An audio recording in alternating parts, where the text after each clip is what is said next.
Hello students आज अपन पढ़ेंगे एक नया चैप्टर अपने पास में चैप्टर नंबर 10 है जिसका नाम है वेक्टर अलजेब्रा। कि वेक्टर अलजेब्रा क्या है, कैसे अपने को पढ़ना है, बेसिकली वेक्टर क्या होता है अपने पास में है ना, वेक्टर क्या होता है ये अपने को पढ़ना है कि वेक्टर किसको कहेंगे, वेक्टर अलजेब्रा होता क्या है, कौन कौन से इसके कंपोनेंट होते हैं। बड़ा ही सिंपल और बड़ा ही इंपॉर्टेंट टॉपिक है, समझना है आपके पास में। साइंस वाले स्टूडेंट्स तो इस वर्ड से फेमिलियर है कि वेक्टर आपके पास में क्या होता है। अलजेब्रा छोटी क्लास में पढ़ते आए कि एक्स वाई और आपके पास में ऐसी फॉर्म होती है, दैट इज कॉल्ड अलजेब्रा। तो वेक्टर का अलजेब्रा, सबसे पहली चीज यहाँ पे एक वर्ड है वेक्टर की, वेक्टर किसको कहना, वेक्टर किसको कहना। तो यहाँ पे आपके पास में दो वर्ड्स स्टूडेंट्स अपने को मिलेंगे, एक मिलेगा वेक्टर और एक मिलेगा स्केलर, है ना। Scalar is also part of vector, वो भी वेक्टर का ही पार्ट है, स्केलर भी वेक्टर का पार्ट है। तो यहाँ पे स्टूडेंट्स अपने को दो वर्ड मिलेंगे, एक मिलेगा आपको वेक्टर और एक मिलेगा स्केलर। कि स्केलर किसको कहना है और वेक्टर किसको कहना है ना। दो चीज़ें पहले समझेंगे, फिर आगे अपने चैप्टर की तरफ स्टार्ट करेंगे कि वेक्टर स्टूडेंट्स किसको कहते हैं और स्केलर किसको कहते हैं। What is vector and what is scalar.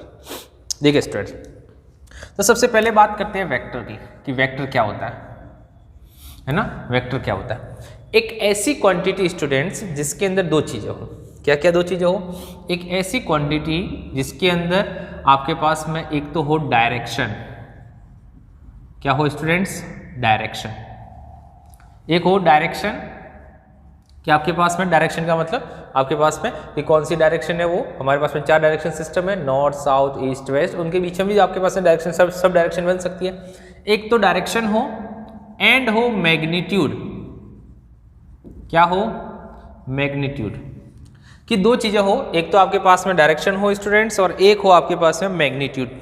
कि मैग्नीट्यूड और डायरेक्शन, एक क्वांटिटी ऐसी जिसमें मैग्नीट्यूड भी है जिसके अंदर डायरेक्शन भी है। मैग्नीट्यूड को कहते हैं, अपन सिंपल सी समझने की कोशिश करें तो मैग्नीट्यूड होता है स्टूडेंट्स वैल्यू, कि वैल्यू क्या है उसकी, और उसके साथ में डायरेक्शन इंपॉर्टेंट है। उस वैल्यू आपके पास में वैल्यू की इंपॉर्टेंट है कब, जब उस वैल्यू की क्या हो, अपनी एक डायरेक्शन हो, और उस डायरेक्शन की वजह से उस क्वांटिटी के ऊपर आपके पास में फर्क पड़ सकता है। कैसे, जैसे अपन बात करते थे छोटी क्लासों में, फोर्स 10 न्यूटन का फोर्स लगा है, कि भाई हमने इस आपके पास में फोर्स लगाया है, इस बोर्ड को हमने फोर्स लगाया है, 10 न्यूटन से फोर्स लगाया है। तो देखो फोर्स की डायरेक्शन आपके पास होनी बहुत इंपॉर्टेंट है, क्योंकि आप जिस डायरेक्शन में फोर्स लगाएंगे, जैसे आप इस डायरेक्शन से फोर्स लगाएंगे तो ये जो आपका बोर्ड है वो आपके पास में बैक साइड में जाएगा, और बैक साइड से फोर्स लगाएंगे तो बैक आपके पास में बोर्ड फ्रंट साइड में आएगा। लेफ्ट से फोर्स लगाएंगे तो राइट साइड में जाएगा, राइट से फोर्स लगाएंगे तो लेफ्ट साइड में जाएगा। तो यहाँ पे डायरेक्शन इंपॉर्टेंस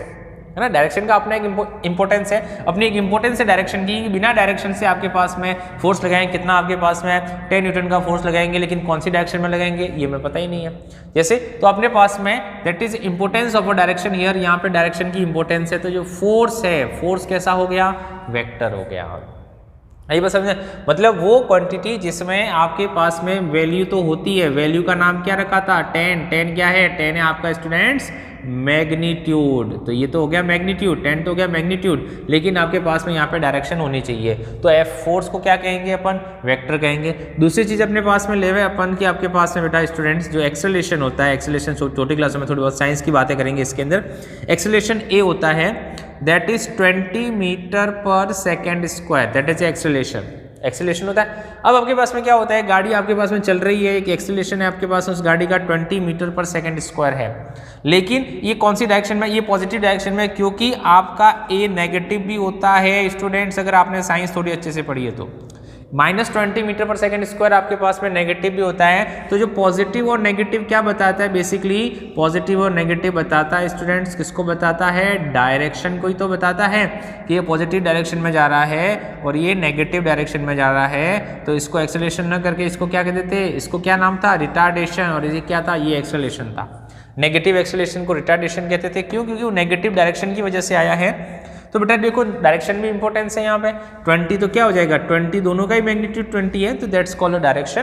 तो एक्सेलरेशन भी आपके पास में कौन सा हो जाएगा, वेक्टर क्वांटिटी, मतलब वो वैल्यू स्टूडेंट्स जिसमें मैग्नीट्यूड और डायरेक्शन दोनों होंगे उसको अपन कहेंगे, क्या कहेंगे, उसको कहेंगे वेक्टर। और जिसमें आपके पास में डायरेक्शन नहीं होगी, केवल और केवल मैग्नीट्यूड होगा, उसको आप कहेंगे स्केलर। हैविंग क्या, ओनली आपके पास में क्या हो जाएगा, मैग्नीट्यूड। जिसके अंदर स्टूडेंट्स केवल और केवल मैग्नीट्यूड हो उसको आप क्या कहेंगे? स्केलर। तो स्केलर क्वांटिटियाँ कौन कौन सी हो सकती है? अभी अपने से क्वेश्चन भी पूछेंगे कि स्केलर क्वांटिटियों के बारे में बताओ। जैसे हमने कहा भाई टाइम। अब टाइम की तो कोई डायरेक्शन होती नहीं है। सर होती है ना क्लॉकवाइज और एंटी क्लॉकवाइज। अरे वो डायरेक्शन आपके पास में ऐसी नहीं है कि आपके पास में क्या। अब किसी ने कहा कि भाई 12 o'clock टाइम हुआ है, 12 o'clock आपका टाइम हुआ है। अगर भाई 12 o'clock टाइम हुआ है तो आप क्या देखेंगे उसको? भैया क्या देखेंगे? एंटी क्लॉकवाइज देखेंगे कि क्लॉकवाइज देखेंगे? अरे सर एंटी क्लॉकवाइज देखेंगे, क्लॉकवाइज देखेंगे, 12 तो 12 ही बजेंगे, है ना। तो आपके पास में यहाँ पे डायरेक्शन की कोई इंपॉर्टेंस नहीं है। देयरफॉर टाइम क्या है आपका? एक स्केलर क्वांटिटी है। आई बस समझ में? तो जिसके अंदर डायरेक्शन आपके पास में इंपॉर्टेंस नहीं रखती है that's called a scalar quantity, और जिसके अंदर डायरेक्शन इंपॉर्टेंस रखती है that's called a vector quantity. मतलब vector quantity having the two things, one is the direction और second one is the magnitude. And scalar quantity only the one thing that is a magnitude, that is a scalar quantity. वो आपकी scalar quantity है। जैसे आपके पास में क्या है? टाइम, रुपीस, है ना भाई। रुपये कितने? जैसे अपने पास में RS 100 रुपीज़ है। अब 100 रुपीज़ आपके पास में कोई डायरेक्शन तो है नहीं, अमाउंट तो है, क्वांटिटी तो है आपके पास में कितनी 100 है, लेकिन आपके इसकी कोई डायरेक्शन नहीं है। तो ये क्या हो जाएगा? ये स्टूडेंट्स हो जाएगा आपके पास में क्या? That is called a scalar quantity. तो आइए सो स्टूडेंट्स स्केलर और वेक्टर क्वांटिटी आपको समझ में आई होगी। अब क्या होता है? वेक्टर जो क्वांटिटी होती है उसको रिप्रेजेंटेशन कैसे करते हैं? वेक्टर क्वांटिटी जैसे अपने फोर्स को वेक्टर बनाना है तो फोर्स के ऊपर स्टूडेंट्स एक एरो लगाते हैं।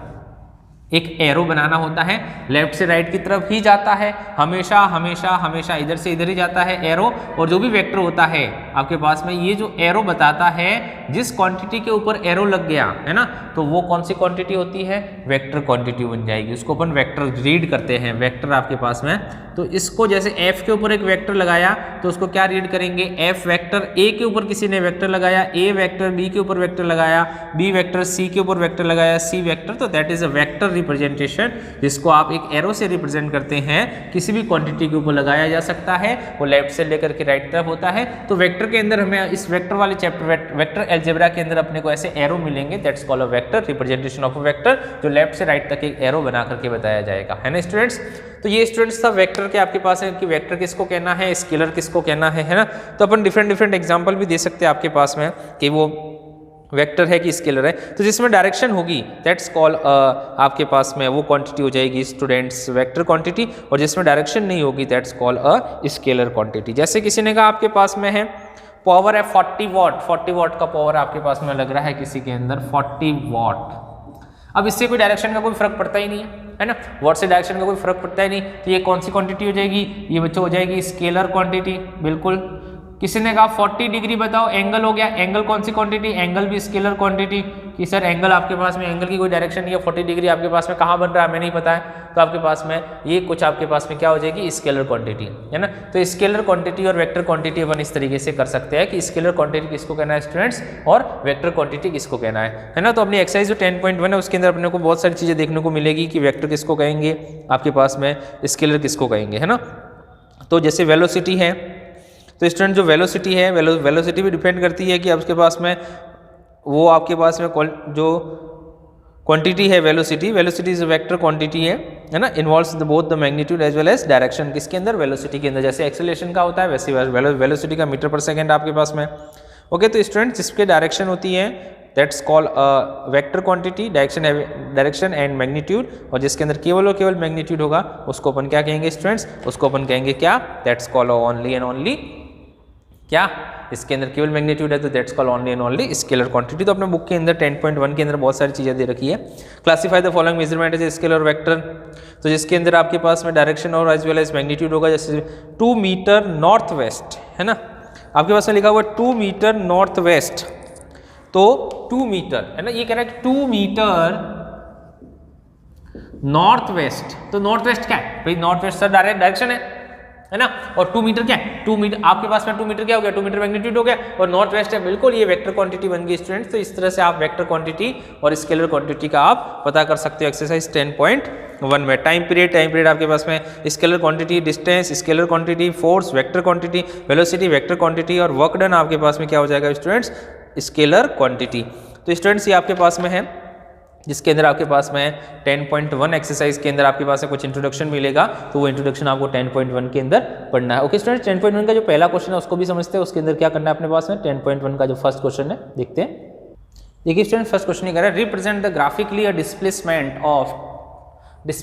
Of 40 kilometre 30 degree east of north, है ना। आपके पास में 10.1 है, इसको थोड़ा सा ऊपर लिख लेते हैं, एक्सरसाइज 10.1 है ना। 10.1 को स्टूडेंट्स अपन ये एक्सरसाइज थी अपनी, दैट्स 10.1 है ना। इसका ये फर्स्ट क्वेश्चन है। अब देखो इस क्वेश्चन को किस तरह से रिप्रेजेंट करना है स्टूडेंट्स, कि आपके पास में इसको किस तरह से रिप्रेजेंट करेंगे।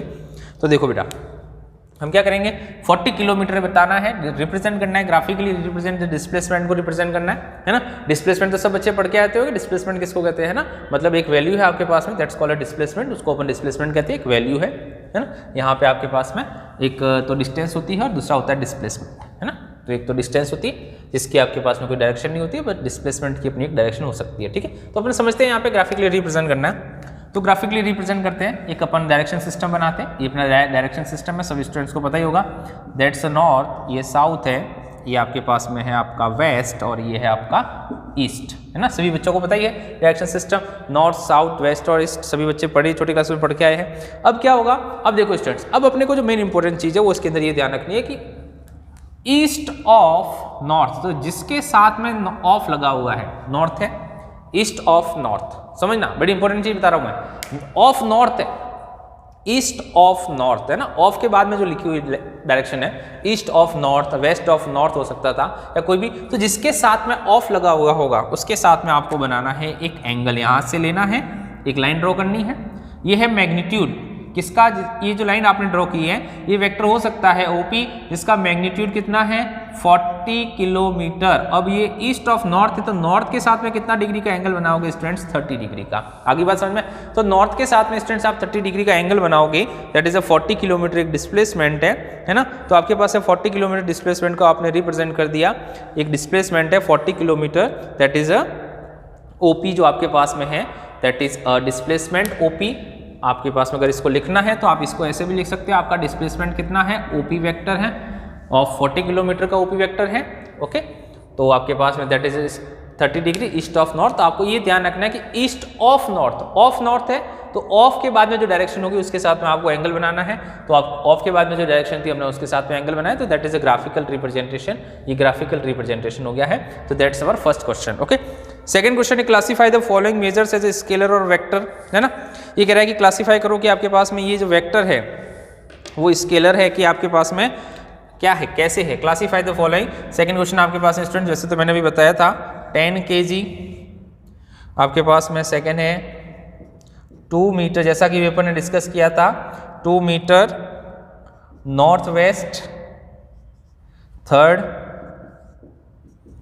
स्टूडेंट्स अपने पास में है 40 डिग्री, ये भी अपन ने डिस्कस किया। फोर्थ आपके पास है 40 वॉट, ये भी डिस्कस किया। फिफ्थ आपके पास में स्टूडेंट्स है 10 की पावर 19 कूलॉम, है ना, दैट इज ए चार्ज, है ना, ये चार्ज है आपके पास में कूलॉम। और सिक्स्थ आपके पास में है 20 मीटर पर सेकेंड स्क्वायर, है ना स्टूडेंट्स। सेकंड क्वेश्चन आपके पास में 20 मीटर पर सेकंड क्वेश्चन आपके पास में ये है। तो देखो स्टूडेंट्स, अब इसमें से पता है 20 kg वेट हो गया। अब भाई दुकान से सामान लाना है 10 किलो, सर उसकी कोई डायरेक्शन तो नहीं, 10 किलो आपके पास में कैसा भी हो सकता है, दैट इज तो ये क्या हो जाएगा, ये हो जाएगा स्केलर। 40 डिग्री स्केलर, पहले स्केलर ढूंढ लेते हैं, 40 वॉट स्केलर, है ना, 19 Coulomb that is a scalar, क्योंकि डायरेक्शन आपके पास में होती है। सर चार्ज की तो डायरेक्शन होती है, हमने देखा था छोटी क्लास में पढ़ाया था, करंट इस वाइड से आपके पास में चल रहा है, सर इस चार्ज की तो डायरेक्शन होगी। अरे भाई डायरेक्शन तो होती है, पर इससे आपको कोई फर्क नहीं पड़ेगा। ये डायरेक्शन चार्ज की नहीं होती है, ये डायरेक्शन होती है फ्लो ऑफ इलेक्ट्रॉन्स की opposite direction, that's called a charge. कि अगर इलेक्ट्रॉन की डायरेक्शन आपके पास में होगी उसके अपोजिट डायरेक्शन में चार्ज फ्लो होता है, ऐसी छोटी क्लास में पढ़ाते हैं, है ना। तो आपके पास इस डायरेक्शन की अपने को यहाँ से कोई लेना देना नहीं है, फिजिक्स से कंपेयर ना करें, है ना। अपने पास मैथमेटिक्स है तो मैथमेटिक्स के हिसाब से रखेंगे, फिजिक्स से कंपेयर नहीं करने जाएंगे, ठीक है। तो दैट्स कूलॉम। तो आपके पास में ये जो मैंने राउंड किए थे that is 10 kg 40 degree in 10 की power -19 40 watts that are scalars, और 2 मीटर नॉर्थ वेस्ट होने की वजह से आपके पास में क्या हो जाएगा स्केलर, और मीटर पर second square that is acceleration, तो क्या हो जाएगा आपके पास में ये वेक्टर। तो ये वेक्टर और ये वेक्टर, बाकी सारे क्या हो जाएंगे स्केलर। तो स्टूडेंट्स ये था आपका फर्स्ट क्वेश्चन जिसके अंदर आपको इस तरह से करना है। सेकंड क्वेश्चन, थर्ड क्वेश्चन भी आपको करना है। चलते हैं आपके पास में फोर्थ क्वेश्चन की तरफ के। फोर्थ क्वेश्चन में आपको क्या करना है, फोर्थ क्वेश्चन के अंदर आपके पास कुछ वेक्टर बना रखे हैं, ए vector, B vector, C vector और डी वेक्टर, और उनके कुछ नाम लिखना है आपके पास में कि उनको क्या कहेंगे, ए vector, B vector, C vector और डी वेक्टर। तो स्टूडेंट्स फोर्थ क्वेश्चन ये कहता है कि यहाँ से यहाँ एक ए वेक्टर है, यहाँ से यहाँ बी वेक्टर है, यहाँ से यहाँ सी वेक्टर है और यहाँ से यहाँ डी वेक्टर है। इनके ऊपर सबके ऊपर वेक्टर लगा रखे हैं, इन सबको वेक्टर बना रखा है। अब आपको ये देखना है आपके पास में कुछ इस क्वेश्चंस के नीचे फोर्थ नंबर का क्वेश्चन देख रहे हैं स्टूडेंट्स। फोर्थ नंबर के क्वेश्चन के नीचे क्या दे रखा है समझेंगे। कुछ वेक्टर के नाम दे रखे हैं, को इनिशियल, इक्वल, को लीनियर बट नॉट इक्वल। ये समझना, ये कुछ वर्ड्स है जो को इनिशियल, इक्वल है ना, इक्वल, को लीनियर बट नॉट इक्वल, को लीनियर हो बट नॉट इक्वल हो। देखो समझो, सबसे पहले कह रहे हैं आपके पास में को इनिशियल। को इनिशियल स्टूडेंट्स वो वेक्टर होंगे जिनका इनिशियल पॉइंट मतलब स्टार्टिंग पॉइंट एक ही होगा, 1 होगा। तो इनिशियल वेक्टर कौन कौन से, को इनिशियल वेक्टर भाई, को अगर इनिशियल की बात करें स्टूडेंट्स कि अपन को इनिशियल वेक्टर कौन कौन से होंगे, को इनिशियल, तो वो जिनका इनिशियल पॉइंट एक हो। इनिशियल पॉइंट किसका एक है, इसका, दैट इज ए वेक्टर। तो को इनिशियल के वेक्टर की बात करेंगे तो ए वेक्टर एंड डी वेक्टर कैसे हो जाएंगे, को इनिशियल वेक्टर, क्योंकि उनका स्टार्टिंग पॉइंट एक है। ओके, अब आपके पास में कह रहा है इक्वल वेक्टर। तो बेटा देखो ये वेक्टर बी वेक्टर और डी वेक्टर क्या हो जाएंगे, इक्वल वेक्टर। तो आपके पास में अगर इक्वल वेक्टर की बात करेंगे कि इक्वल वेक्टर कौन से होंगे, इक्वल वेक्टर, तो हम कहेंगे कि D vector and B vector equal होंगे। कोलिनियर, कोलिनियर स्टूडेंट समझना इस वर्ड को, कोलिनियर को हम दूसरी लैंग्वेज में कहेंगे पैरेलल। सीधी सीधी बात है, जहां पे कोलिनियर लिखा हुआ उसको क्या कहना है आपको, पैरेलल। तो पैरेलल आपके पास में कोलिनियर, इसके आगे एक और वर्ड लिखा है बट नॉट इक्वल, आई बात समझ में, बट नॉट इक्वल। तो बेटा देखो ये कोलिनियर है, ये दोनों पैरेलल है, पर ये इधर जा रहा है, ये इधर जा रहा है, तो ये कोलिनियर है बट इक्वल नहीं है, क्योंकि डायरेक्शन क्या हो जाएगी, इनकी अपोजिट हो जाएगी। तो अपने पास में इसका जो आंसर होगा कोलिनियर बट नॉट इक्वल का जो आंसर होगा students, collinear but not equal का आंसर है कोलिनियर बट नॉट इक्वल, तो ए वेक्टर एंड सी वेक्टर। लेकिन अगर अकेला कोलिनियर होता, समझे स्टूडेंट्स, अकेला केवल कोलिनियर होता तो आपके पास में आंसर क्या होता, बी वेक्टर आपके पास में एंड आपके पास में D vector. B vector D vector कैसे है, कोलिनियर मतलब पैरेलल भी है। ओके, तो कोलिनियर आपके पास में ये हो जाएगा, कोलिनियर बट इक्वल लिखता तो भी आंसर ये, केवल कोलिनियर पूछता तो इसको भी लिख सकते हो आप, इसको भी लिख सकते हो क्योंकि कोलिनियर है। इक्वल की बात करें तो इक्वल केवल कौन से हो गए, ये इक्वल हो जाएंगे, कोलिनियर एंड इक्वल तो ये हो जाएंगे, और कोलिनियर बट नॉट इक्वल आपके पास में ये हो जाएंगे, दोनों कोलिनियर तो दोनों ही है। बी और डी और सी और ए भी कोलिनियर है, बट ये कोलिनियर और इक्वल है, ये कोलिनियर और नॉट इक्वल है। तो स्टूडेंट्स ये थी आपकी एक्सरसाइज 10.1 जिसके अंदर बहुत ही आपके पास इंट्रोडक्शन वाला पार्ट आपके पास में दे रखा है, तो इंट्रोडक्शन वाला पार्ट आपको पढ़ना है ना। फिफ्थ क्वेश्चन उसका answer the following is true और false. A vector and minus A vector are collinear. ये कह रहा है कि ए वेक्टर और माइनस ए वेक्टर कोलिनियर हो सकते हैं क्या स्टूडेंट्स, इसके नेक्स्ट क्वेश्चन की बात कर रहा है। ए वेक्टर एंड माइनस का ए वेक्टर कोलिनियर हो सकते हैं क्या, हाँ हो सकते हैं ना। पैरेलल की तो बात करना है कि एक इधर चला जाएगा, एक इधर चला जाएगा, एक की पॉजिटिव डायरेक्शन, एक की नेगेटिव डायरेक्शन, ये हो गया कोलिनियर क्योंकि पैरेलल है। तो पैरेलल वेक्टर कोलिनियर होते हैं, यस आपके पास में दैट इज अ ट्रू। तो ये ट्रू फॉल्स वाले क्वेश्चन है जो आपके पास में फिफ्थ क्वेश्चन के अंदर वो आपको करने हैं। ओके स्टूडेंट्स, चलते हैं अपने पास में मेन इंपॉर्टेंट चीज की तरफ, ये केवल इंट्रोडक्शन है, मेन इंपॉर्टेंट चीज की तरफ चलते हैं। दैट्स अवर क्वेश्चन एक्सरसाइज 10.2 कि उसके अंदर क्या करना है, कैसे क्वेश्चन है, कैसे क्या निकालना है, तो उसके बारे में 2-3 चीजें हमें जो निकालनी है वो आपके पास में अपन समझते हैं। एक्सरसाइज 10.2 का पहले बेसिक कंसेप्ट देखेंगे, फिर देखेंगे उसके अंदर क्या क्या हमें समझना है स्टूडेंट्स। देखते हैं students basic concept of vector आपके पास है। अभी तक तो अपन मान के चलोगे हमने ये देखा कि वेक्टर होता क्या है, हम अब ये देखेंगे वेक्टर बनता कैसे है ना। वेक्टर बनता कैसे है, तो अपन आपके पास हमें पता है कि एक 3 डायमेंशनल प्लेन है, एक 3 डायमेंशनल प्लेन है स्टूडेंट्स। 3 डायमेंशनल प्लेन अपन 11th क्लास में पढ़ा था, दैट्स एक्स एक्सिस है, ये वाई एक्सिस है और ये जेड एक्सिस है। ओके, एक्स एक्सिस के अंदर आपके पास में जो एक्स एक्सिस होता है, ये एक्स एक्सिस है, ये वाई एक्सिस और ये जेड एक्सिस, बीच में आपका ओरिजिन होता है जिसको ओ कहते हैं। एक्स एक्सिस का जो पोजीशन वेक्टर है आपके पास में, जिसको यूनिट वेक्टर भी कह सकते हैं, दैट्स कॉल्ड आई के ऊपर एक कैप लगाना है ना, दैट्स कॉल्ड अ कैप है ना, एक कैप पहन रखा है आई ने, that's a position vector. Unit vector है, पोजीशन वेक्टर किसका है, एक्स एक्सिस का। वाई एक्सिस का होता है आपके पास में जे कैप, और जेड एक्सिस का पोजीशन वेक्टर यूनिट वेक्टर आपके पास में होता है के कैप है ना। आई कैप, जे कैप और K cap that is a position vector of X axis, Y axis and Z axis. कोई सा भी वेक्टर होगा, है ना, कोई सा भी वेक्टर होगा तो उसको जब कार्टेशियन प्लेन में अपन रिप्रेजेंट करेंगे किसी भी वेक्टर को, तो आपके पास में आई होगा, जे होगा, के होगा। हो सकता है कि किसी का आई 0 हो जावे, हो सकता है किसी का जे 0 हो जावे, हो सकता है जिसके आई और जे 0 हो जावे, लेकिन एग्जिस्टेंसी ऑफ द वेक्टर जो बताए जाएंगे वो आई, जे और के से ही बताई जाएगी कि किसी भी कंपोनेंट के अंदर आई, जे और के जब लगेगा तो वो कंपोनेंट क्या बन सकता है, वो वेक्टर बन सकता है। कैसे? सबसे पहले आपके पास में देखो कि किसी ने कहा कि 2 पॉइंट है ए, बहुत बेसिक है, 1, 2 और 3 डायमेंशनल प्लेन है आपके पास में, इसलिए अपन 2 कोऑर्डिनेट ले लेते हैं 1, 2 और 2, और एक है आपके पास में बी दैट इज 4, 2 और 6, है ना, कोई से भी कोऑर्डिनेट हो सकता है। हमने एक एग्जांपल ले, अब आपके पास में ए हो गया स्टूडेंट्स दैट इज 1, 2, 2 और 4 हो गया, बी हो गया 4, 2 और 6, 2 पॉइंट्स हो गए। अब आपको क्या करना है कि आपको बनाना है position vector, that's called a position vector, जिसको अपन कहते हैं आपके पास में एक पोजीशन वेक्टर बनाओ कि किसी भी 2 पॉइंट से जो वेक्टर बनता है उसका नाम रखा जाता है पोजीशन वेक्टर, है ना बच्चों। जो 2 पॉइंट से एक वेक्टर बनना है उसका नाम रखा जाता है पोजीशन वेक्टर। की पोजीशन वेक्टर कैसे बनाते हैं, पोजीशन वेक्टर कैसे बनाते हैं स्टूडेंट्स, देखेंगे कि आपके पास में आपको क्या करना है, हमें सबको पता है स्टूडेंट्स, सब x1, y1 और z1 कोऑर्डिनेट्स ये होते हैं पहले। दूसरे कोऑर्डिनेट्स कौन से होते हैं, x2, y2 और z2, ये दूसरे कोऑर्डिनेट्स होते हैं। आपको पोजीशन वेक्टर बनाना है तो पोजीशन वेक्टर बनाने के लिए आप लोग याद रख सकते हैं दिमाग के अंदर कि जब भी पोजीशन वेक्टर बनाना है, ए बी का पोजीशन वेक्टर बनाना है स्टूडेंट्स, तो उसको ए बी वेक्टर से रिप्रेजेंट किया जाएगा।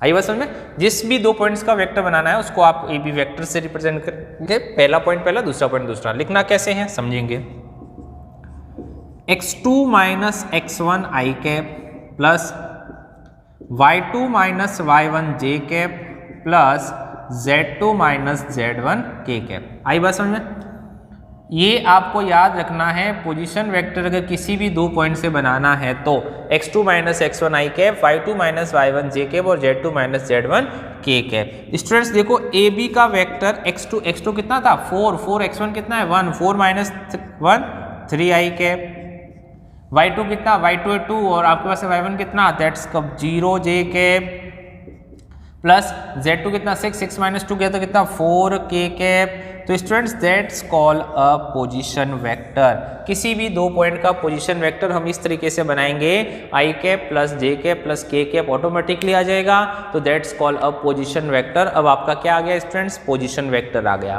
अब किसी ने कहा पोजीशन वेक्टर आ गया है, उसके बाद दूसरी चीज आती है स्टूडेंट्स पोजीशन वेक्टर। अपने पहला पोजीशन वेक्टर निकालना सीखा, 2 पॉइंट आपके पास में दे रखे थे, उससे हमने क्या निकालना सीखा, position vector. Then how we calculate position vector, तो इस तरीके से अपने को पोजीशन वेक्टर निकालना है। सेकेंड चीज को अपने को अपने पास में निकालना है कि इस वेक्टर का है, अपन ने बात की थी आई जे के, क्या है आई जे के डायरेक्शन ही तो हो गई कि भाई ये जो वेक्टर है वो 3 यूनिट है आपके पास में एक्स एक्सिस की तरफ, 0 यूनिट है वाई एक्सिस की तरफ और 4 यूनिट है क्या आपके पास में जेड एक्सिस की तरफ। तो एक्स वाई जेड तो आपने निकाल दिया कि एक्स वाई जेड आपके पास में, ये तो होगी इनकी डायरेक्शन। आई बात समझ में, ये तो डायरेक्शन होगी इसकी। अब मैग्नीट्यूड की बात करेंगे, इसका मैग्नीट्यूड भी तो होना चाहिए, बिल्कुल इसका मैग्नीट्यूड होगा स्टूडेंट्स आपके पास में। इसका अपन निकालते हैं मैग्नीट्यूड कि इसका मैग्नीट्यूड क्या होगा, है ना, मैग्नीट्यूड भी तो निकालना पड़ेगा कि अगर आपने डायरेक्शन निकाली तो इसका मैग्नीट्यूड बिल्कुल होगा। इसका मैग्नीट्यूड देखो स्टूडेंट्स, इसका मैग्नीट्यूड कैसे निकालना, मैग्नीट्यूड निकालने के लिए आप क्या करेंगे, एक ऐसा मैग्नीट्यूड का साइन लगाएंगे, मॉडुलस का साइन, है ना, जिसको मॉडुलस का साइन कहते हैं, दैट्स कॉल्ड मैग्नीट्यूड। आपको क्या करना है, अंडर रूट का साइन लगाना है, अंडर रूट का साइन लगा दिया, बहुत ही बढ़िया। और आई जे के जो कोफिशिएंट आ रहे हैं, इसको हमने कहा हमारा जो वेक्टर है वो एक्स आई कैप, वाई जे कैप और जेड के कैप की फॉर्म में आता है। देखो यही तो आ रहा है, 3x है, y कितना है 0 और z कितना है के। तो यहाँ पे क्या होता है, जब ये वेक्टर बन जाता है तो मैग्नीट्यूड होता है x square plus Y square plus Z square, that is a magnitude. Magnitude आपके पास में ये हो सकता है x square plus Y square plus Z square, या फिर मैग्नीट्यूड को क्या कह सकते हैं, मैग्नीट्यूड इज अ मेजरमेंट, जिसको आप 2 पॉइंट की डिस्टेंस भी कह सकते हैं। आई बस में इस मैग्नीट्यूड को स्टूडेंट्स आप 2 पॉइंट की डिस्टेंस भी कह सकते हैं, 4 माइनस 1 का स्क्वायर, 2 माइनस 2 का स्क्वायर, 6 माइनस 4 का square, that's called also called a distance. वो भी क्या है, एक डिस्टेंस ही तो है मैग्नीट्यूड, एक वैल्यू तो निकलती है डिस्टेंस में। तो ये मैग्नीट्यूड आ गया स्टूडेंट्स। अगर ये मैग्नीट्यूड आ गया तो ए बी वेक्टर आपके पास में मैग्नीट्यूड कितना आ रहा है, देखो यहाँ पे अगर मैग्नीट्यूड निकाले तो भाई 3 का स्क्वायर कितना है स्टूडेंट्स 9, 0 का स्क्वायर कितना 0, 4 का स्क्वायर कितना 16, ये तो आ रहा है 3 4 आपके पास में 3 का स्क्वायर 9 और आपके पास में 16 हो गया और 16 और 9 कितना हो जाएगा आपके पास में 25। तो मैग्नीट्यूड कितना हो जाएगा 5 और पीछे आपको क्या लगाना पड़ेगा स्टूडेंट्स यूनिट, है ना। कोई मेजरमेंट नहीं है इसलिए क्या लगाना पड़ेगा यूनिट। तो 5 यूनिट क्या हो जाएगा इसका मैग्नीट्यूड। तो हमने दो चीजें देखी, एक तो मैग्नीट्यूड देखा स्टूडेंट्स हमने कि मैग्नीट्यूड कैसे निकालना है, और एक अपने पास में देखा हमने क्या कि उस वेक्टर के लिए आपके पास में आपको क्या निकालना है मैग्नीट्यूड कैसे निकालना है। हमने मैग्नीट्यूड निकाल दिया और मैग्नीट्यूड निकालने के बाद आपके पास में आपने देखा कि हमने पोजीशन वेक्टर निकाला, पोजीशन वेक्टर के बाद उसका निकाला है अपन ने क्या मैग्नीट्यूड। तो स्टूडेंट्स हमने मैग्नीट्यूड निकाला, पोजीशन वेक्टर बनाया, मैग्नीट्यूड निकाला। नेक्स्ट चलते अपने पास में जो हमें निकालना है यहाँ पे जरूरत पड़ेगी that's called a unit vector, कि किसी भी वेक्टर को यूनिट वेक्टर कैसे बनाते हैं, है ना। थर्ड जो चीजें मैं आपको बता रहा हूँ स्टूडेंट्स ये आपको सारी एक्सरसाइज 10.2 में हेल्प करने वाली है। थर्ड है आपके पास में यूनिट वेक्टर, नाम ही लिखा होगा कि आप बताओ कि यूनिट वेक्टर किसको कहते हैं, है ना। ये आपको मिलेगा आपके पास में क्वेश्चन में लिखेगा कि यूनिट वेक्टर बताओ कि यूनिट वेक्टर किसको कहना है। यूनिट वेक्टर क्या होगा स्टूडेंट्स, आपका जो वेक्टर गिवन है उसका यूनिट वेक्टर बताना है आपके पास में कि यूनिट वेक्टर क्या होगा, है ना। यूनिट वेक्टर बताना, यूनिट है ना, केवल यूनिट वेक्टर आपके पास में बताना है कि एक वेक्टर है आपके पास में, इसी वेक्टर को अपन एग्जांपल लेके चलेंगे कि इस वेक्टर का आपको यूनिट वेक्टर बताना है कि यूनिट वेक्टर किस तरह से बनाना है।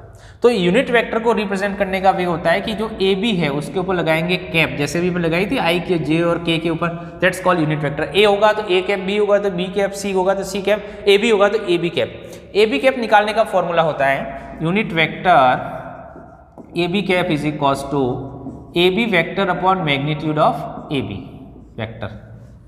ए बी वेक्टर का मैग्नीट्यूड अपॉन में आता है और ए बी वेक्टर ऊपर रहता है, that's called a unit vector, इसको कहते हैं यूनिट वेक्टर। अगर ए होता तो A cap is equals to A vector upon आपके पास में magnitude of A vector, B होता तो B cap is equals to B vector upon magnitude of B vector. अब देखो बेटा तो ए बी कैप कितना आया, ए बी वेक्टर कहाँ गया, ये रहा 3i प्लस आपके पास में 3i प्लस 0 को अपन हटा देते हैं 4k कैप अपॉन इसका मैग्नीट्यूड कितना था, इसका मैग्नीट्यूड आया था आपके पास में 9 प्लस 16 जिसको 25 कहते हैं।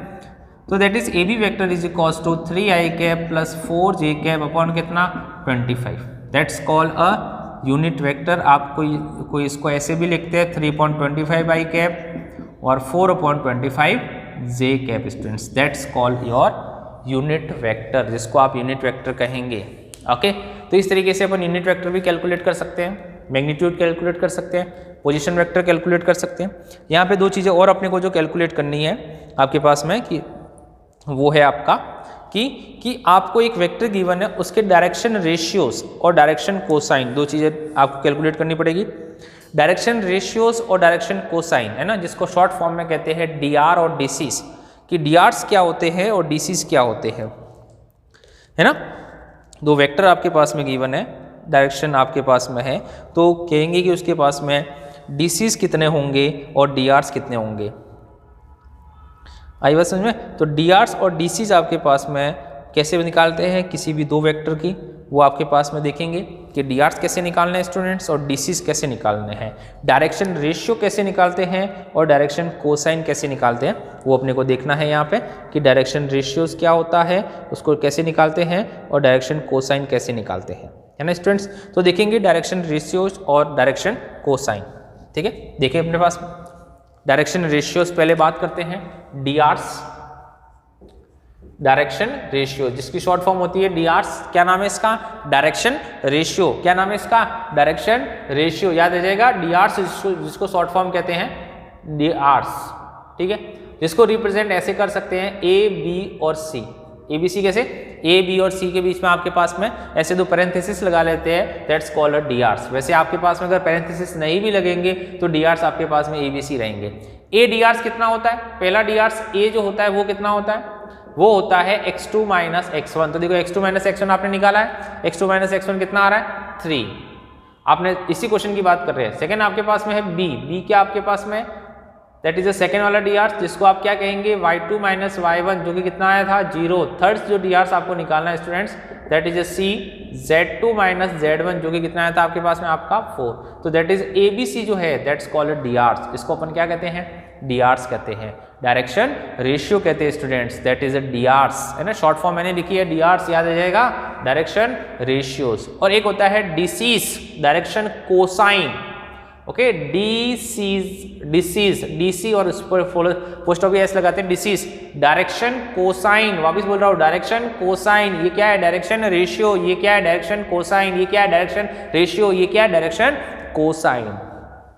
डायरेक्शन कोसाइन होते हैं स्टूडेंट्स एल, एम और एन, तीन होते हैं, एल, एम और एन, एल, एम, एन, जिसको ये कहते हैं कॉस एल्फा, कॉस बीटा और कॉस गामा। ये सर अल्फा बीटा गामा कौन है, कि आपका पोजीशन वेक्टर आपके पास में स्टूडेंट्स हो, और वो पोजीशन वेक्टर जैसे फॉर एग्जांपल आपका पी पोजीशन वेक्टर है ना, ओपी आपका पोजीशन वेक्टर है पी, ये पोजीशन वेक्टर एक्स एक्सिस के साथ में जो एंगल बनाता है दैट्स कॉल्ड अल्फा, ये पोजीशन वेक्टर वाई एक्सिस के साथ में जो एंगल बनाता है दैट्स बीटा, और ये पोजीशन वेक्टर जेड एक्सिस के साथ में जो एंगल बनाता है वो अल्फा, जेड एक्सिस का इधर से भी हो सकता है, दैट्स कॉल्ड अल्फा, है ना। तो उसका जो कॉस लेंगे तो कोसाइन, तो दिस इज डायरेक्शन कोसाइन, और डी आर डायरेक्शन रेशियो, ये एक तरह का रेशियो है, x2 upon x1, x2 minus x1, y2 minus y1 और z2 minus z1, that is 3, 0 और 4, that's called direction ratio. That's direction ratio आपके पास में एक वेक्टर का आ गया है, और एक वेक्टर के लिए आपके पास में डिसीज निकालनी है, तो L जो होगा वो उसको कहते हैं a upon under root of a square plus b square plus c square, जो m होगा उसको कहते हैं b upon under root of A square plus B square plus C square, और जो एन होगा स्टूडेंट्स उसको कहते हैं, जो एन है आपका, एन को कहते हैं C upon under root of A square plus B square plus C square. तो स्टूडेंट्स इस तरीके से आपको दो चीज़ें निकालनी है, एक डिसीज निकालनी है और एक डी आर्स निकालना है। कि डिसीज कैसे निकालनी है, मतलब डायरेक्शन कोसाइन कैसे निकालना है, आपको डायरेक्शन रेशियो कैसे निकालना है एक वेक्टर के लिए, और एक वेक्टर के लिए डायरेक्शन कोसाइन कैसे निकालना है, पोजीशन वेक्टर कैसे निकालना है, मैग्नीट्यूड कैसे निकालना है, यूनिट वेक्टर कैसे निकालना है। तो ये सब सारी चीज़ें अपन सीखेंगे किसके अंदर, एक्सरसाइज 10.2 के अंदर। तो स्टूडेंट्स अपने पास में स्टार्ट करते हैं एक्सरसाइज 10.2। ये सब आने के बाद एक्सरसाइज 10.2 को अब आ जानी चाहिए अपने को, एक्सरसाइज 10.2 में सब यही काम करना है। चलते हैं एक्सरसाइज 10.2 की तरफ। देखिए स्टूडेंट्स एक्सरसाइज 10.2 में क्या करना है, पहला क्वेश्चन मैं पढ़ रहा हूँ, क्या कहता है। फर्स्ट क्वेश्चन ये कह रहा है आपके पास में, compute the magnitude of the following vectors. दो वेक्टर गिवन है, उन दो वेक्टर के आपको मैग्नीट्यूड कंप्यूट करना है। तो अभी मैग्नीट्यूड निकालना, आपके पास में तीन वेक्टर गिवन है, तीनों का मैग्नीट्यूड कंप्यूट करना है। एक्सरसाइज स्टूडेंट्स अपनी 10.2 है ना, 10.2 का पहला क्वेश्चन। मैग्नीट्यूड निकालना है आपके पास में, कंप्यूट मैग्नीट्यूड, कि आपके पास में मैग्नीट्यूड क्या होगा, मैग्नीट्यूड क्वेश्चन मार्क, ए वेक्टर आपको गिवन है i प्लस जे प्लस के, बी वेक्टर आपको गिवन है 2i minus 7j, 2i minus 7j cap minus 3k cap, और सी वेक्टर आपको गिवन है 1/√3i cap plus 1/√3j cap plus 1/√3 minus का 1/√3k cap, है ना। इन तीनों का आपको मैग्नीट्यूड निकालना है। तो अगर इन तीनों का मैग्नीट्यूड निकालेंगे तो मैग्नीट्यूड अभी अपन ने निकालना सीखा था कि इसका मैग्नीट्यूड निकालेंगे। सॉल्यूशन स्टूडेंट्स करते हैं, मैग्नीट्यूड निकालना है ए वेक्टर का मैग्नीट्यूड कैसा होगा, under root of X Y और Z, 1 square plus 1 square plus 1 square, that's come to √3। Magnitude of B square निकालेंगे स्टूडेंट्स के बी स्क्वायर का मैग्नीट्यूड कैसा होगा। तो बी स्क्वायर का मैग्नीट्यूड अगर निकालना है तो दैट इज देखो 2 का स्क्वायर 4 माइनस 7 का स्क्वायर 49 और 3 का स्क्वायर कितना हो जाएगा 9। आई बात समझ में, फिर 3 का स्क्वायर 9 हो गया, 4 का स्क्वायर 49 हो गया। आपके पास में देखो 4 का स्क्वायर 7 का स्क्वायर 49, 2 का स्क्वायर 4 और आपके पास में इसका स्क्वायर हो गया 9, तो दैट्स √62। तो √62 आपके पास में स्टूडेंट्स हो जाएगा आपका मैग्नीट्यूड। और फोर्थ आपके पास में मैग्नीट्यूड निकालना है किसका स्टूडेंट, सी वेक्टर का। तो सी वेक्टर का मैग्नीट्यूड 1/√3 का स्क्वायर प्लस 1/√3 का स्क्वायर प्लस 1/√3 का स्क्वायर, है ना। तो 1/√3 का स्क्वायर 3, 1/3 1/3, तो दैट इज 3/3, दैट्स 1। तो 1 क्या हो जाएगा स्टूडेंट्स इसका मैग्नीट्यूड। तो 1 आपके पास में हो गया इसका मैग्नीट्यूड। तो इस तरह का पहला क्वेश्चन आपके पास में था। चलते हैं सेकंड क्वेश्चन की तरफ। Right the 2 different vector having the same magnitude. दो ऐसे वेक्टर लिखो जिनका मैग्नीट्यूड सेम हो, है ना। दो ऐसे वेक्टर लिखना है, तो हर स्टूडेंट का आंसर अलग अलग हो सकता है। दो ऐसे वेक्टर लिखो जिनका मैग्नीट्यूड सेम हो, 2 different vector having same magnitude. Question ये कह रहा है आपके पास में 2 different vector having same magnitude. जिसका मैग्नीट्यूड क्या हो स्टूडेंट्स, जिसका मैग्नीट्यूड सेम हो, मैग्नीट्यूड सेम हो, मैग्नीट्यूड सेम हो। तो हमने कहा कि चलो भैया A vector is equal to 2i plus 2j और B vector is equal to 2i minus का 2j।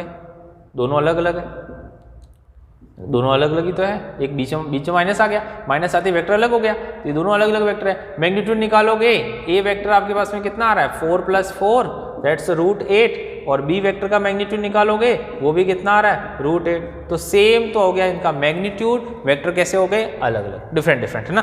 तो ये था आपका question number 2 students. Question number 2 को आप इस तरह से कर सकते हो। क्वेश्चन नंबर 3 कह रहा है right the 2 different vector having the same direction. दो ऐसे वेक्टर लिखो जिनकी डायरेक्शन सेम हो। आई बात समझे, डायरेक्शन अपने पास में कह सकते हैं कि जिनकी डायरेक्शन सेम हो, तो ऐसे दो वेक्टर लिखो जिनकी डायरेक्शन तो सेम हो। 2 डिफरेंट वेक्टर, दो वेक्टर अलग अलग होने चाहिए और जिनकी डायरेक्शन क्या होनी चाहिए सेम होनी चाहिए। तो स्टूडेंट्स देखो हम कैसे कैसे कहेंगे 2 different vector having same direction, इसको कैसे करना है, ये तो क्या था, ये तो था 2 different vector having same magnitude. अब आपके पास में क्या है 2 different vector having same direction, है ना। सेम डायरेक्शन का मतलब एक ही डायरेक्शन में हो, मतलब ये जो वेक्टर जो भी होंगे ये vector X axis Y axis और जेड एक्सिस के साथ में जो एंगल बनाएंगे वो इक्वल होगा। तो कॉस अल्फा कॉस बीटा और कॉस गामा अगर इक्वल आ गया तो आपके पास हम कहेंगे कि वो क्या है, वो आपके पास में क्या हो जाएंगे, वो आपके पास में सेम डायरेक्शन वाले एंगल हो जाएंगे। तो क्वेश्चन आपके पास में पढ़ते हैं, क्वेश्चन वापस क्या कह रहा था कि राइट द 2 डिफरेंट वेक्टर, दो ऐसे वेक्टर लिखो जिसके आपके पास में जो डायरेक्शन है वो आपके पास में क्या होनी चाहिए, सेम होनी चाहिए। देखो दो वेक्टर अपनी तरफ से आप लेट कर सकते हो, हर स्टूडेंट के अपने अपने वेक्टर हो सकते हैं। हमने कहा कि आपके पास में सॉल्यूशन, आपके पास में एक p वेक्टर हमने लेट किया 3i + 3j + 3k कैप, है ना स्टूडेंट्स, और एक हमने q वेक्टर लेट किया that is 2i cap + 2j cap + 2k cap. i j और k आपके पास में वेक्टर लेट कर दिया। अब वेक्टर लेट करने के बाद अपने पास से देखो कि इसके लिए आपको क्या निकालना पड़ेगा, एलिमेंट निकालना है। तो l कितना होगा, l होता है सर, उसके लिए पहले आपको ABC फाइंड करने होंगे। तो a1 b1 और c1 निकालेंगे पहले, क्योंकि आप पहले वेक्टर के लिए निकाल रहे हैं। तो a1 कितना 3, b1 कितना 3, c1 कितना 3। स्टूडेंट्स जो ये आप पहले से गिवन है वो क्या है, वो आपका पहले से क्या है DRC तो है, यही तो आया होगा x2 - x1 y2 - y1 z2 - z1। तो यहाँ जो लिखी हुई वैल्यू है वो a1 b1 c1 है, और यहाँ जो सेकंड वेक्टर के लिए लिखी है वो वैल्यू कितनी है a2 b2 और c2। a2 कितना है 2, b2 कितना है 2 और c2 भी कितना है 2। तो L1 m1 और n1 देखते हैं। L1 कितना 3 अपॉन, देखो थोड़ा सा डायरेक्ट करते हैं, 3 का स्क्वायर 3 का स्क्वायर 3 का स्क्वायर, तो ये हो जाएगा देखो ना 3 का स्क्वायर + 3 का स्क्वायर + 3 का स्क्वायर, तो रूट आपके पास में 3 × 3 स्क्वायर। आई बात समझ, आया नहीं है समझ में। m1 कितना 3 अपॉन रूट 3 × 3 स्क्वायर, और n1 कितना same 3 upon root of 3 × 3 square. 3 square को रूट के बाद लेंगे 3 आएगा, तो ये 3 स्क्वायर से 3 कैंसिल हो जाएगा, 3 स्क्वायर से 3 तो कितना बचेगा 1/√3 1/√3 1/√3। अगर इस वाले वेक्टर का भी आपके पास में जो सेकंड वाला वेक्टर है स्टूडेंट्स वो भी आपके पास है 1/√3 1/√3 आ गया, तो हम कहेंगे कि हाँ ये दोनों आपके पास में सेम डायरेक्शन में है। तो देखो चलो इसका L2 निकालो, 2/3 × 2 स्क्वायर। आई बात समझ में। M2 इसके लिए 2/3 × 2 स्क्वायर, 3 × 2 स्क्वायर कैसे आएगा जब आप इसको स्क्वायर करके ऐड करोगे, N2 2/3 × 2 स्क्वायर, तो ये 2 तो आपके पास ये भी कितना सर, ये भी 1/√3, ये भी 1/√3 और ये भी 1/√3 1/√3 1/√3 1/√3। तो हम कह सकते हैं कि ये दो वेक्टर ऐसे हैं 3i + 3j + 3k और 2i + 2j + 2k, जो कि सेम तो आपके पास में इनका है क्या है, सेम आपके पास में इसकी क्या है डायरेक्शन है। तो स्टूडेंट्स आपके पास में ऐसा आप निकाल सकते हो कि सेम मैग्नीट्यूड और सेम डायरेक्शन कैसे कह सकते हैं। स्टूडेंट्स ये थे क्वेश्चन नंबर 3। नेक्स्ट चलते हैं क्वेश्चन नंबर 4 की तरफ कि क्वेश्चन नंबर 4 में क्या करना है। देखिए स्टूडेंट्स नेक्स्ट है क्वेश्चन नंबर 4। क्वेश्चन नंबर 4 क्या कहता है, क्वेश्चन नंबर 4 ये कह रहा है अपने पास में कि दो वेक्टर हैं, है ना, दोनों इक्वल है। पहला वेक्टर है 2i + 3j और दूसरा वेक्टर आपके पास में है x + y। 2i + 3j equal है किसके, xi + yj के। तो अगर इक्वल है तो इसका मतलब क्या हो जाएगा आपके पास में, अगर दोनों वेक्टर इक्वल है तो बेटा अगर दोनों वेक्टर इक्वल होते हैं तो हमें ये करना होता है, दोनों की वैल्यू को कंपेयर करना होता है। कैसे कंपेयर करना होता है, x को x से कंपेयर करो, y को y से कंपेयर करो, तो x = कितना आ गया 2 आ गया, और y = कितना आ गया 3, है ना। डायरेक्ट आपको कंपेयर करना है, अगर वैल्यू इक्वल वेक्टर इक्वल होते हैं तो x2 आ गया, y3 हमारा आंसर हो गया। चलते हैं नेक्स्ट क्वेश्चन की तरफ।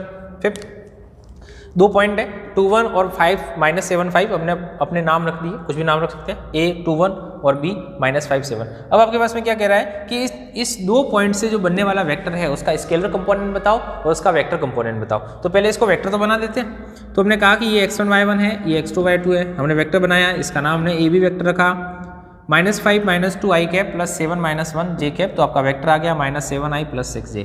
तो इसमें दो चीज़ें पूछी है, एक वेक्टर कंपोनेंट, एक स्केलर कंपोनेंट। वेक्टर कंपोनेंट किसको कहेंगे? जिसके अंदर आपके पास डायरेक्शन होगी। डायरेक्शन कौन है? आई और जे। तो -7i कैप को तो आप पहला वेक्टर कंपोनेंट कहेंगे और 6j को क्या कहेंगे? दूसरा वेक्टर कंपोनेंट। तो दो वेक्टर कंपोनेंट हो गए, -7i और 6j। Scalar component without vector, vector कौन है आपके पास? विदाउट डायरेक्शन, डायरेक्शन कौन है? आई जे को हटा दो, तो -7 और 6 क्या हो जाएंगे? Scalar component. और वेक्टर कंपोनेंट कौन हो जाएंगे? -7i कैप और 6j कैप स्टूडेंट्स, ये आपके क्या हो जाएंगे? Vector component. चलते हैं सम ऑफ द वेक्टर। वेक्टर का सम करना है ना, दो वेक्टर आपके पास है, तीन वेक्टर है, तीनों का सम करो। तो तीनों का सम करना है तो क्या करेंगे? सम कैसे करते हैं? जैसे अपन सम करते हैं एडिशन करना है वैसे एडिशन करते हैं। देखो ए वेक्टर, बी वेक्टर और सी वेक्टर का आई को ऐड करो तो ये 1 प्लस का और ये 1 प्लस का 2 माइनस के 1 से कैंसिल हो जाएंगे, तो आई कितना बचेगा? 0।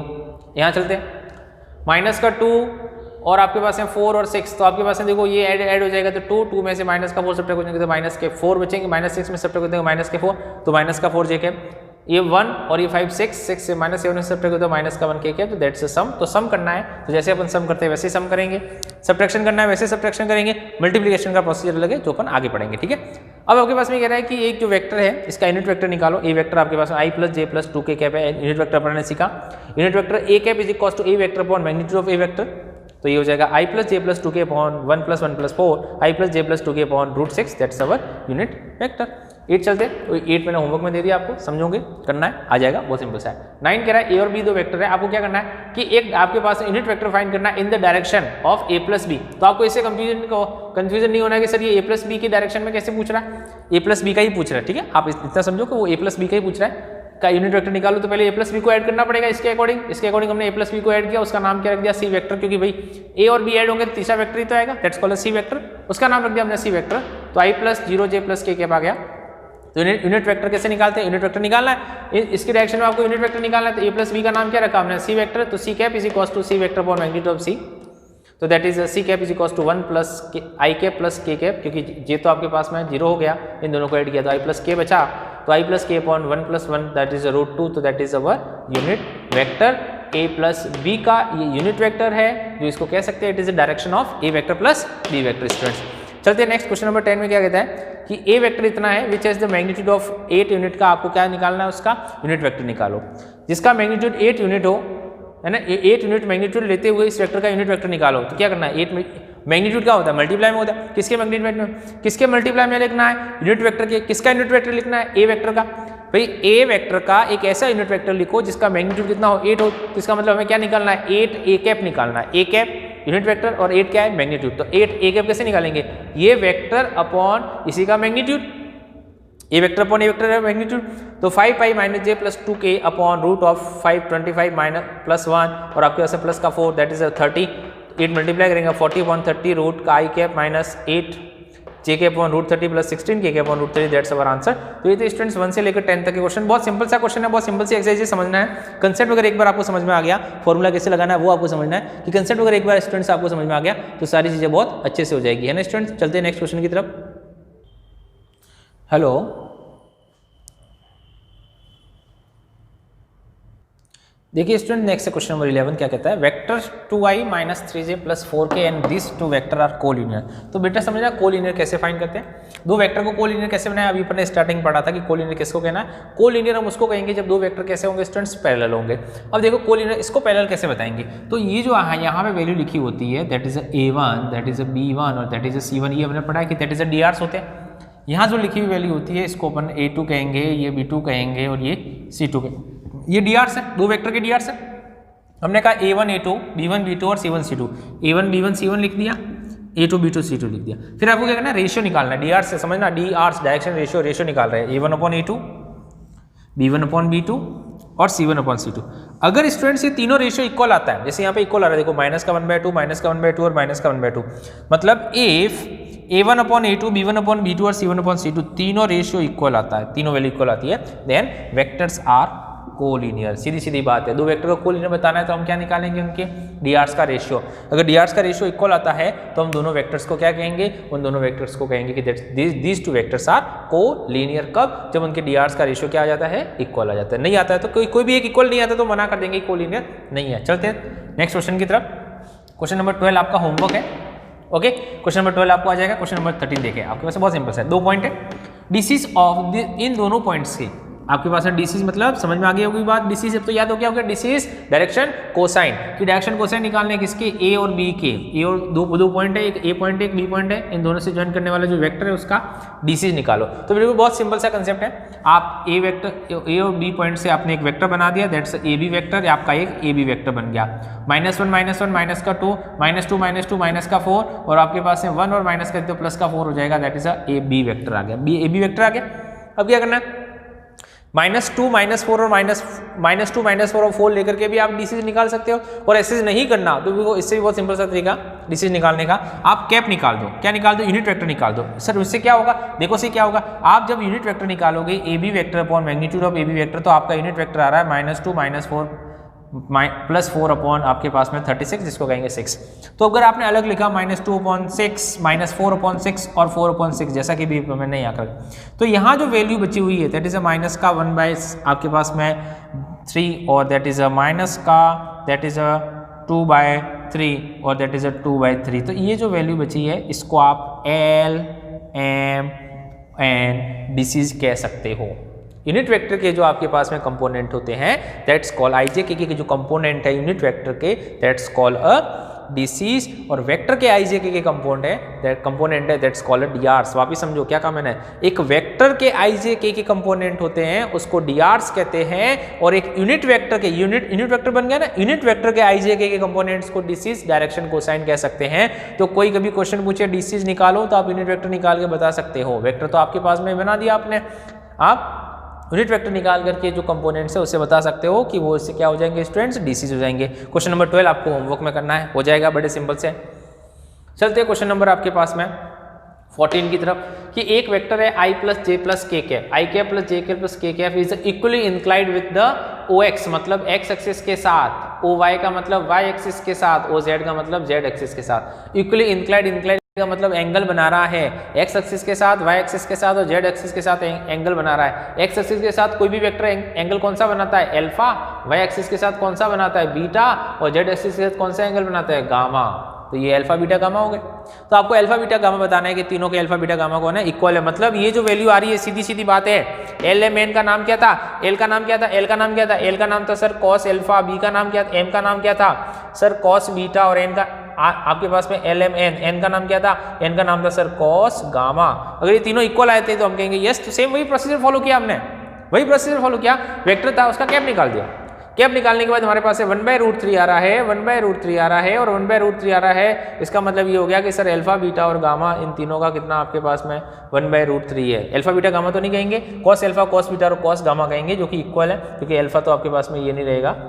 Cos alpha is equals to cos beta is equals to cos gamma, जो कि कितना आ रहा है स्टूडेंट्स, 1/√3 आ रहा है। तो हम कहेंगे यस, ये आपके पास में क्या हो जाएगा, इक्वली इंक्लाइंड विद द आपके पास में एक्सिस। तो स्टूडेंट्स ये था आपका क्वेश्चन नंबर 14। क्वेश्चन नंबर 14 को आपको इस तरीके से करना है। बहुत सिंपल सा चैप्टर है स्टूडेंट्स, बहुत सिंपल सा चैप्टर है। देखिए स्टूडेंट्स नेक्स्ट है क्वेश्चन नंबर 15। क्वेश्चन नंबर 15 क्या कहता है, देखो पढ़ते हैं अपन क्वेश्चन नंबर 15।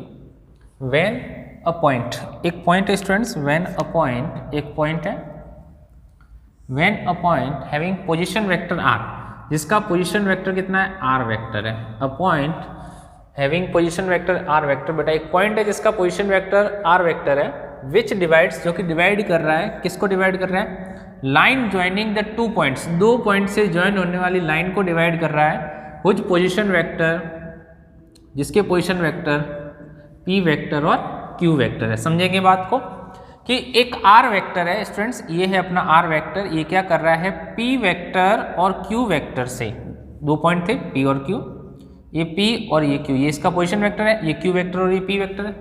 तो अपने पास में क्या है कि हमने r वेक्टर क्या कर रहा है, पी वेक्टर और क्यू वेक्टर से जो आपके पास में इन दोनों पोजीशन वेक्टर को जो ज्वाइन करने वाली लाइन है, ये वाली लाइन, इसको आर वेक्टर क्या कर रहा है, आपके पास में डिवाइड कर रहा है। किस रेशियो में डिवाइड कर रहा है, एम रेशियो एन में डिवाइड कर रहा है, एम रेशियो एन में डिवाइड कर रहा है। एम रेशियो एन में कौन डिवाइड कर रहा है, आर वेक्टर। आर वेक्टर है, एक पोजीशन वेक्टर है, एक पॉइंट है आर जिसका पोजीशन वेक्टर है आर वेक्टर, जो पी वेक्टर और क्यू वेक्टर दो पोजीशन वेक्टर है, उन दोनों से जो लाइन आ रही है उसको ज्वाइन करने वाली लाइन को, आर वेक्टर, पी वेक्टर और आर वेक्टर को ज्वाइन करने वाली लाइन को एम रेशियो एन में डिवाइड कर रहा है आर वेक्टर। तो ये जो डिवीजन है, ये दो तरीके से डिवीजन है, एक तो इंटरनल सेक्शन है और एक एक्सटर्नली सेक्शन है। एक इंटरनली सेक्शन है और एक एक्सटर्नली सेक्शन है कि इंटरनल सेक्शन कैसा होगा और एक्सटर्नल सेक्शन कैसा होगा, इंटरनली में क्या होगा और एक्सटर्नली में क्या होगा, है ना।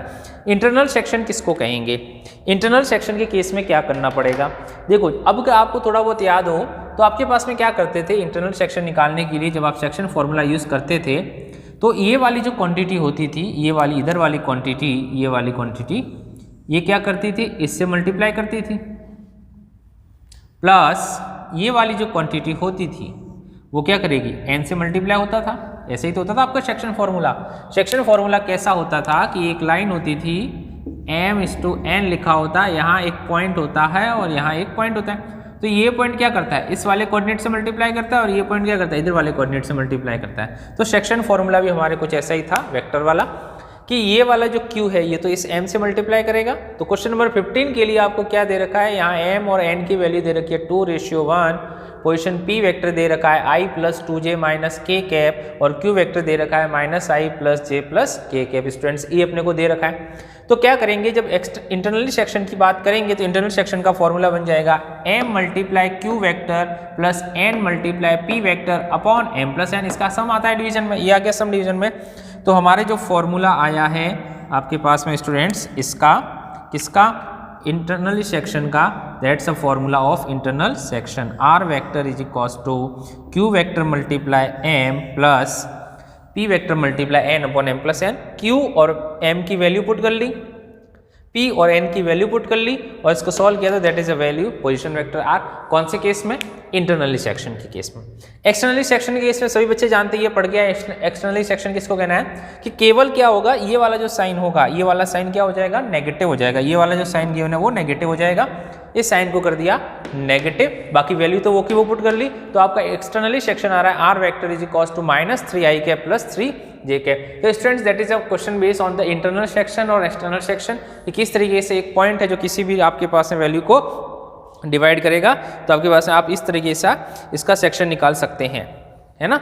आपके पास में क्वेश्चन नंबर 15 ये। क्वेश्चन नंबर 16 ये कह रहा है मिड पॉइंट फाइंड करना है कि मिड पॉइंट कैसे निकालते हैं, 2 पॉइंट का सभी बच्चों को पता ही है। मिड पॉइंट निकालने के लिए क्या करते हैं आप, मिड पॉइंट निकालने के लिए आप क्या करते हैं, मिड पॉइंट निकालने के लिए जो भी दो कोऑर्डिनेट है उनके एक्स एक्स को प्लस करेंगे डिवाइड बाय 2, वाई वाई को प्लस करेंगे डिवाइड बाय 2, जेड जेड को प्लस करेंगे डिवाइड बाय 2 और जो आंसर आएगा उसको बना देंगे पोजीशन वेक्टर, है ना। मिड पॉइंट कैसे निकालते हैं, फिर मिड पॉइंट सबको पता होगा ना, मिड पॉइंट के coordinates, mid point x1 plus x2/2, y1 plus y2/2 और z1 प्लस z2/2। ये जो मिड पॉइंट आएंगे, है ना, उसका पोजीशन वेक्टर इसके साथ में आई कैप लगाएंगे, जो भी वैल्यू आएगी यहाँ पे, है ना, जो भी वैल्यू आएगी उसके साथ में आई कैप, जो भी वैल्यू आएगी उसके साथ में जे कैप और जो भी वैल्यू आएगी उसके साथ में क्या लगा देंगे, के कैप, और तीनों को प्लस कर देंगे तो क्या हो जाएगा आपका एक पोजीशन वेक्टर किसका, मिड पॉइंट का। तो क्वेश्चन नंबर 16 में मिड पॉइंट निकालना है, 15 में कुछ इस तरीके से करना है। ओके स्टूडेंट, नेक्स्ट चलते हैं क्वेश्चन नंबर 17 की तरफ। 17 में क्या करना है देखते हैं, क्वेश्चन नंबर 17। ये क्वेश्चन नंबर 17 में आपको क्या करना है, क्वेश्चन नंबर 17 की तरफ। 16 और 15 आपको 15 मैंने बता दिया है, 16 मिड पॉइंट निकालना है ना, और उसका पोजीशन वेक्टर बनाना है, सबको ऐड कर देंगे x plus Y plus Z वाले को। ठीक है, चलते हैं क्वेश्चन नंबर 17 की तरफ। देखिए स्टूडेंट, नेक्स्ट क्वेश्चन नंबर 17 क्या कहता है। क्वेश्चन नंबर 17 ये कह रहा है स्टूडेंट्स कि आपको एक 3 वर्टिसेस गिवन है ए बी और सी। आपको 3 वर्टिसेस गिवन है ए बी और सी, और बताना है अगर इनके position vector A vector 3i cap minus 4j cap minus 4k cap, B vector आपके पास है students 2i minus j plus k cap, and C vector is equals to i cap minus 3j cap minus 5k cap. ये जो triangle बन रहा है इन तीनों vertices से जिनके position vector small a cap, small b cap और small c cap है, इनसे जो ट्रायंगल बनना है, बताना है कि क्या ये ट्रायंगल एक राइट हैंड ट्रायंगल है, तो हमने लिख दिया कि इस राइट हैंड ट्रायंगल, ये जो ट्रायंगल आपके पास में होता है इस triangle ABC is a right hand triangle, इस triangle ABC is right hand triangle. अगर ये राइट हैंड ट्रायंगल है, क्या ये राइट हैंड ट्रायंगल है, ये अपने को बताना था। तो हमने क्या किया कि इसको राइट हैंड ट्रायंगल बताना है स्टूडेंट्स, तो हमने क्या किया कि राइट हैंड ट्रायंगल कैसे बताएंगे, एक ट्रायंगल गिवन है उसका राइट हैंड ट्रायंगल बताना है। तो हमने कहा कि अगर इसके अंदर बच्चों पाइथागोरस थ्योरम वेरीफाई हो जाए, पाइथागोरस थ्योरम का मतलब एक साइड का square is equal to sum of square of two sides. अगर पाइथागोरस थ्योरम वेरीफाई हो गई, इसकी मतलब AB BC और AC के अंदर हमने पाइथागोरस थ्योरम लगा देते हैं तो हमारा काम निकल जाएगा। ये जो वेक्टर दे रखा है A वेक्टर, वो इस पॉइंट का वेक्टर है, ये इसके लिए वेक्टर गिवन है, B वेक्टर इसका लिए वेक्टर गिवन है और C वेक्टर इसके लिए आपके पास में ये वेक्टर गिवन है। अब अपने पास में क्या करेंगे, अपन साइड निकालेंगे स्टूडेंट, साइड AB BC और AC निकालेंगे, फिर पता चल जाएगा। तो AB साइड निकालनी है, AB साइड कैसे निकालेंगे, AB vector is equal to, आपको लिखना क्या होता है, अगर दो वेक्टर का आपके पास बीच में साइड निकालनी है तो जो आपने लिखा है AB लिखा है तो B माइनस A करना पड़ेगा स्टूडेंट, समझेंगे बात को। AB लिखा है तो B माइनस A करना पड़ेगा, BA लिखते तो A माइनस B करना पड़ता, मतलब सेकंड वाले में से फर्स्ट वाले को माइनस करना होता है। तो BA वेक्टर निकाला, ये आपका BA वेक्टर आ गया, ये आपका BA वेक्टर आ गया, मतलब AB वेक्टर निकाला जो आपने, BA वेक्टर क्या है, AB वेक्टर आपके पास में निकाला, B minus A vector that is minus I के प्लस 3J के प्लस K के पाया। इसका मैग्नीट्यूड निकालेंगे, उसी का नाम क्या रखेंगे, डिस्टेंस। तो हमने मैग्नीट्यूड निकाल दिया, that is √35 is the magnitude of AB vector, AB distance, मतलब ये जो डिस्टेंस आई है आपके पास में स्टूडेंट्स, इसको आप √35 भी कह सकते हैं। ओके, चलते नेक्स्ट आपके पास है BC वेक्टर निकाला, BC वेक्टर मतलब C vector minus B vector, minus I cap minus 2J cap minus 6K cap, modulus निकाला दैट इज √41। तो ये जो BC डिस्टेंस आई है दैट इज योर √41 आई है स्टूडेंट्स। और नेक्स्ट आपके पास में आपने AC वेक्टर निकाला, C vector minus A vector, तो AC is equal to minus 2I cap plus J cap minus K cap. Okay, फिर AC वेक्टर का मैग्नीट्यूड निकाला √6, जो आपके ये AC डिस्टेंस है ये स्टूडेंट्स √6 आई है, ये √6 है आपकी AC डिस्टेंस जो है वो कितनी है, वो है √6 आ गई। अब ये तीनों distance according to Pythagoras theorem हो तो हमारे पास में हमारा काम हो जाएगा। तो हमने कहा कि फ्रॉम इक्वेशन फर्स्ट सेकेंड और थर्ड से बाय PT का मतलब पाइथागोरस थ्योरम से BC square is equal to AC square plus BC square, ये आपका सेटलमेंट हो रहा है। देखो BC स्क्वायर मतलब इसका स्क्वायर 41, ये 35 प्लस 6 41 हो रहा है। इसका मतलब BC क्या होगा, BC आपका हाइपोटेन्यूस होगा, एक परपेंडिकुलर होगा और एक क्या हो जाएगा आपका बेस हो जाएगा। तो हमने कहा कि ये अपने इसको वेरीफाई किया, ये वेरीफाई हो गया। फिर कोई भी एक साइड वेरीफाई होनी चाहिए, है ना। AC square is equal to BC plus आपके पास में BC square is equal to AC square plus आपके पास में ये तो आपके पास में AB कर, ये AB है भाई AB, और आपके पास में ये कितना है, ये AC है, प्रिंटिंग मिस्टेक है ना इसका, AB है ना, AB square plus AC square, तो 35 का स्क्वायर 35, 6 का स्क्वायर 6, तो 41 इज इक्वल टू 41 यस। तो ABC are the vertices of a right hand triangle. तो ये क्या हो जाएंगे, एक राइट हैंड ट्रायंगल के स्टूडेंट्स वर्टिसेस हो जाएंगे। ओके स्टूडेंट्स, तो ये थी आपकी एक्सरसाइज 10.2, इसके दो क्वेश्चन है 18 और 19 जो MCQ है, वो MCQ आपके लिए है ना, 18 19 MCQ है जो आपके पास में आप करने हैं, MCQ क्वेश्चन है। ओके स्टूडेंट्स, तो नेक्स्ट चलेंगे अपने पास में 10.3 की तरफ कि 10.3 में अपने को क्या करना है स्टूडेंट्स। ओके, यहाँ तक करनी है आपको एक्सरसाइज 10.2।